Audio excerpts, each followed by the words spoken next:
তো hey guys, welcome to my new vlog. তো তোমরা সবাই কেমন আছো? আশা করছি অনেক ভালো আছো। অনেকদিন থেকে ব্লগ করিনি, তো আজকে ব্লগ করছি। হ্যাঁ, তো এখন যে পেছন দিকটা দেখতে পাচ্ছ, এটা হচ্ছে আমাদের ঘরের পেছন সাইড। তো এখন আমাদের ঘরে কাজ চলছে। এখান থেকে তো বুঝতে পারবো না, চলো উপর দিয়ে দেখাচ্ছি। আমি এখন উপরে চলে আসছি, আর এইখানে সব দেখতে পাচ্ছ এখানে মানে সব পুরো কাজ হয়ে আছে। এগুলো তো চাদর মাদর ফেলে দিয়েছে, পাটা সব তোলা আছে, আর নিচুটা অনেক খাল, আর ওই দিকটা এখনো চাদর বিছানো হয়নি, আর ওইটুকুন একটু বাকি আছে। আর এগুলোতে কাজ চলছে, আর এগুলোতে এখনো চাদরগুলো তোলা হয়নি।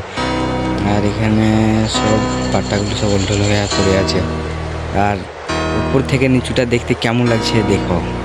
তো চলো এবার তোমাদেরকে সামনে দিক থেকে দেখাই। তোমাদেরকে বাড়ির পেছন দিকটা দেখালাম, এবার তোমাদেরকে বাড়ির সামনে দিকটা দেখালাম। এইটা হচ্ছে বাড়ির সামনে দিক। হ্যাঁ,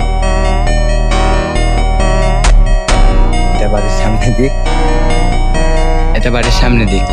আর এদিকে রাস্তা আছে, এদিকে সব মালটাল নামা আছে। পেছন দিকটা এখন কাজ চলছে, আর এখানকার ভিউটা